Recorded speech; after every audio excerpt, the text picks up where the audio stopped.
अगर किसी सब्जेक्ट में बैक है तो उसे कैसे क्लियर करें।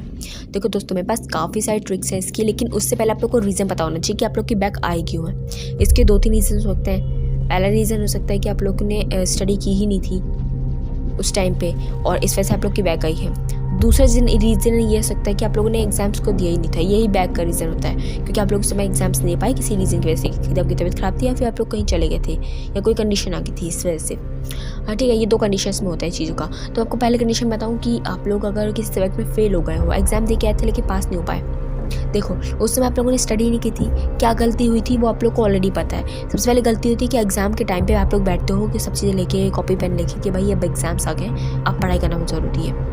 उससे पहले आप लोग पढ़ाई नहीं करते हो, तो ये सबसे बड़ी गलती है। इस बार ये गलती नहीं करनी है। कैसे स्टडी करनी है? पहली चीज़ तो बेनिफिट रहता है बैक के एग्जाम्स देने में।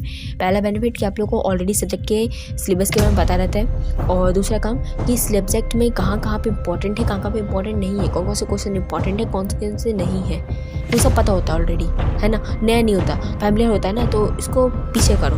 पहले जो सब्जेक्ट हैं जिनके एग्जाम्स आप लोग अभी रिसेंटली में देने वाले हो, उसमें बैक ना आए तो उसकी तैयारी अच्छी तरीके से कंप्लीट अप कर लो।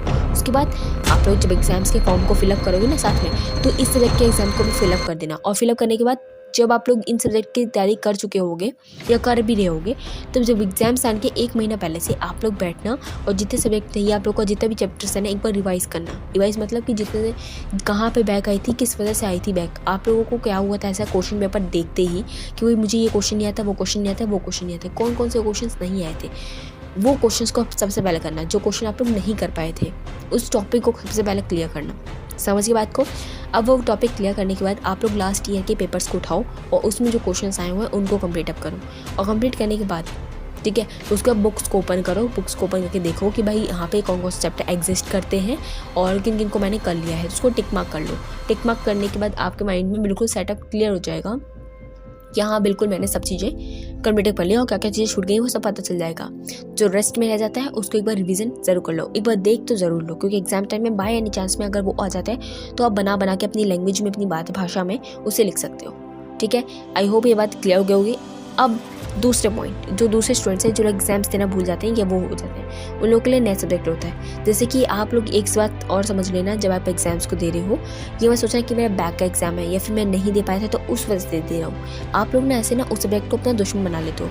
ये कम नहीं करना है। आपको पता है क्या करना है? जब आप अपने सब्जेक्ट्स को पढ़ रहे हो ना, मान लो इस सेमेस्टर में, इस ईयर में आप लोग के पास 5 सब्जेक्ट है और लास्ट का बैक आया हुआ एक और सब्जेक्ट है, तो टोटल मान लो कि आप 5 नहीं, मेरे 6 सब्जेक्ट्स हैं। इस तरीके से लेके स्टडी करोगे ना, तो आप लोग को बताऊँ एक बात, तो पहले दुश्मन बनेगा नहीं वो सब्जेक्ट। ठीक है, ये सोच लो कि उस सेमेस्टर में था ही नहीं, इस सेमेस्टर में मुझे ये सब्जेक्ट मिला है, ये सोच के कंप्लीट अप करना है। अब देखो बैक तो आ गई है, अगर इसको ऐसा सोच के चलोगे यार क्यों आ गई, कैसे होगा कि नहीं, तो नहीं होने वाला। आपको ये सोचना है कि इसी सब्जेक्ट का, ये इसी सेमेस्टर का पार्ट है और मुझे भगवान प्लीज़ मतलब स्ट्रेंथ दो, मतलब हम लोग अच्छे से अपने एग्जाम्स को कंप्लीट कर पाएँ। भगवान से बहुत सारी दुआ आप लोग मांगो और पूरी जान लगा के, पूरी मेहनत लगा के आप लोग एग्जाम्स को क्लियर करो। और डेफिनेटली बोलती हूँ, जो क्वेश्चन मैं आप लोग को बताती हूँ ना, इंपॉर्टेंट है, ये इंपॉर्टेंट है, वहाँ का इंपॉर्टेंट है, और लास्ट डे को करने के लिए वो बहुत ज़रूरी है। लास्ट डे क्वेश्चन पेपर्स को करोगे, कहीं से कुछ करने की जरूरत नहीं है। मेरी गारंटी है आप लोग एग्जाम्स को ज़रूर पास करके आओगे। कुछ डाउट्स हो तो मुझसे आप कमेंट बॉक्स में कमेंट कर सकते हो।